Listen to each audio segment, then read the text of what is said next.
Olá pessoal, é uma alegria estar me dirigindo a vocês para tentar mostrar a partir da referência do autor Franco Brunetti, Mecânica dos Fluidos, da editora Pearson, uma obra utilizada em muitas universidades de renome no país, a equação de Bernoulli, que tem sido motivo de frequentes perguntas nos vestibulares para as escolas militares. Então vamos ver de onde vem a equação de Bernoulli. Ela é perfeitamente acessível com os conhecimentos que nós adquirimos no ensino médio. Nós vamos imaginar uma certa massa m de um fluido escoando através de uma tubulação. Imagine o caso mais geral em que essa tubulação tem uma seção reta variável. Aqui ela está se estreitando e também inclinada, quer dizer, não horizontal. É um caso, então, bastante geral. Nós vamos tentar relacionar velocidade, pressão e também altura em duas seções. Isso faremos baseados na lei da conservação da energia. Mas para que nós possamos falar em conservação de energia, nós precisamos assumir algumas hipóteses. Primeiramente, vamos supor que nesse duto por onde esse fluido, a água, por exemplo, escoa, não exista nenhuma máquina, nenhuma bomba, nenhuma turbina, porque a presença de bomba ou turbina iria agregar ou retirar energia do fluido. Além disso, vamos supor ausência de atrito. O fluido não terá viscosidade e as paredes do tubo também não serão rugosas. O fluido será suposto incompressível, isso quer dizer sem alteração de densidade. Explicando melhor, um fluido se diz incompressível quando, por mais que se varie a pressão, não se altera o volume. Isso ocorre muito aproximadamente com a água ou com os líquidos de um modo geral, mas não ocorre com gases. Obviamente, um aumento de pressão fará com que o volume de um gás diminua e também uma diminuição de pressão fará com que o gás se expanda. De modo que, a princípio, essa dedução não será aplicável para gases, mas será aplicável para líquidos. Vamos admitir também que não haja troca de calor. Calor é uma forma de energia. Se estivéssemos envolvidos com um trocador de calor, a equação não seria exatamente assim. Nós teríamos de incluir no balanço energético que faremos também a quantidade de calor trocada. Também vamos supor inexistência de entradas ou saídas laterais de fluido. Portanto, vamos supor a massa constante. Não haverá derivações. O fluido não poderá sair lateralmente e nem poderá entrar. Todo fluido que entra pela seção, que denominaremos de seção número 1, seção de entrada, sairá pela seção número 2, seção de saída. A se assumir essas hipóteses, será possível igualar as energias mecânicas totais na entrada e na saída. Então vem agora a pergunta. Você que está tão acostumado, meu caro aluno, a resolver problemas com sólidos em geral, aplicando a conservação da energia, lembre-se das formas de energia que você conhece. Aqui uma certa massa m de fluido, daqui a pouco eu chamarei de dm1, porque ela vai ser, a princípio, suposta infinitesimal, mas, enfim, uma certa massa m terá que tipo de energia mecânica ao escoar através desse tubo? Primeiro, ela terá energia cinética, porque estará em movimento. Segundo, terá energia potencial, você está acostumado a chamar de mgh, aqui chamaremos de mgz. Z cota representa, então, a altura do centro da secção que está sendo estudada em cada instante.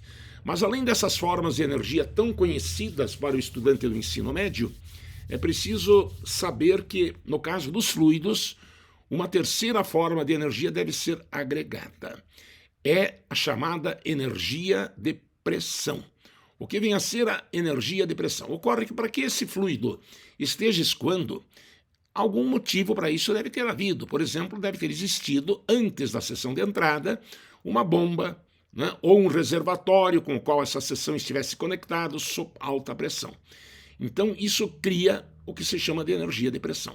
Nós vamos deduzir a expressão que é simples para a energia de pressão a partir da definição de energia. A energia vem de onde? A energia vem do trabalho.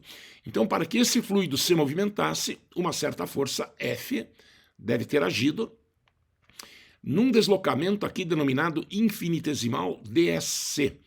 Produto de F por ds vem a ser, então, o trabalho, como você sabe, e esse trabalho então vai se transformar em energia.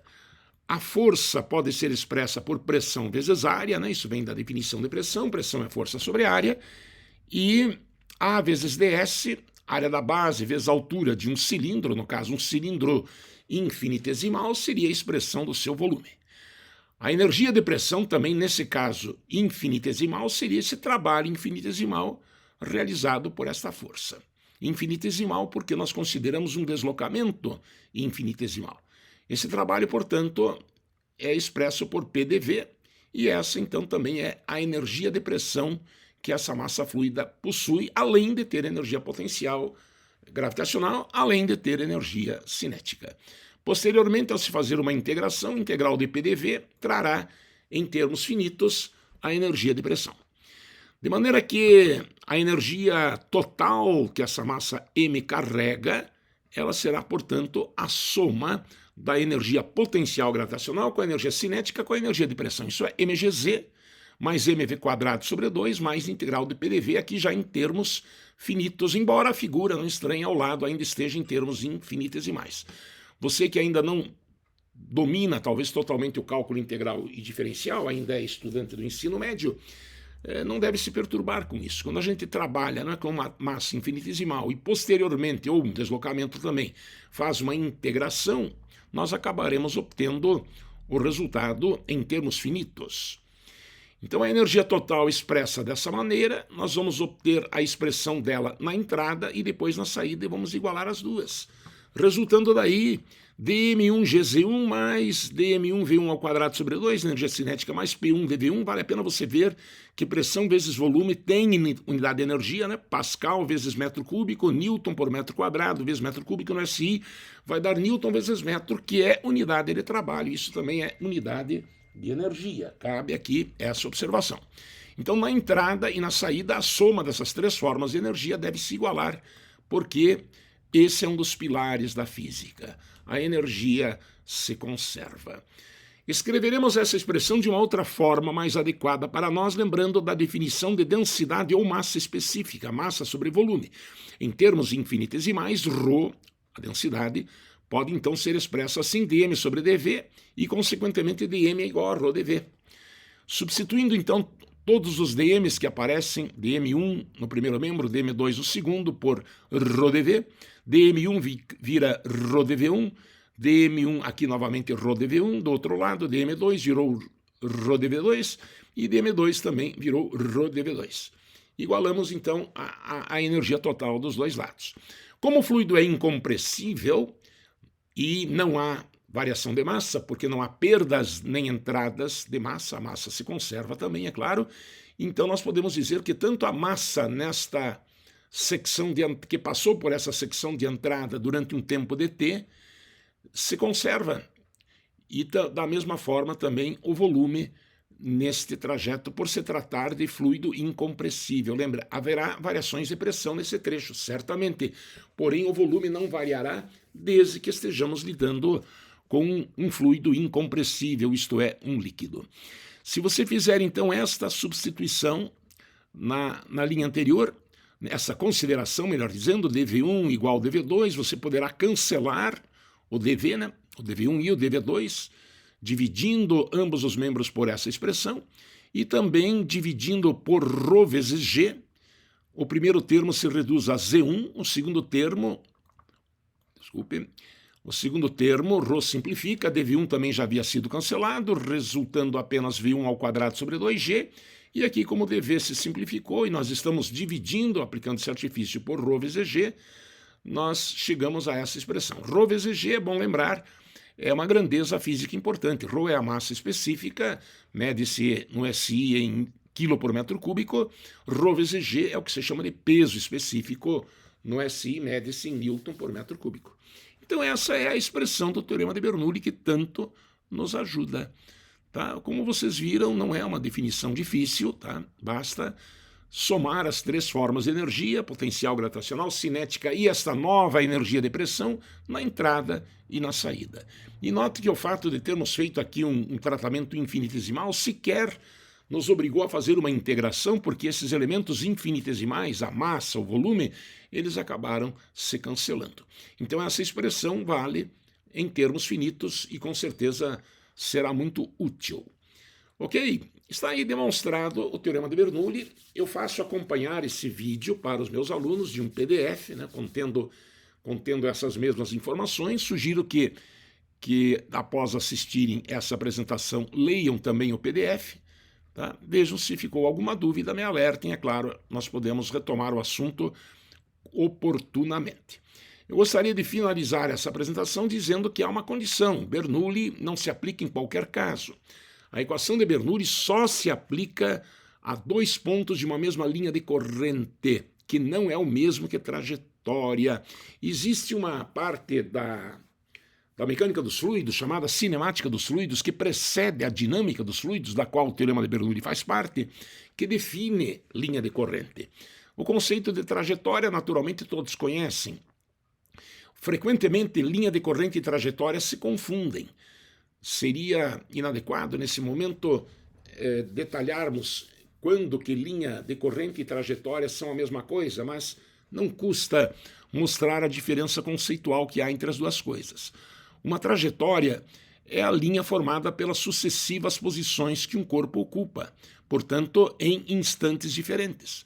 No movimento parabólico, por exemplo, quando você lança uma pedra obliquamente, a trajetória é uma parábola, é a linha formada pelas diversas sucessões que, em instantes diferentes, o mesmo corpo ocupa. Aqui nós estamos imaginando um flutuante, uma boia, quem sabe, né, um barco não motorizado sendo carregado pela água de um rio. Então, se nós fizermos uma fotografia estroboscópica, fotografarmos esse barco em instantes diferentes, nós vamos ter a trajetória.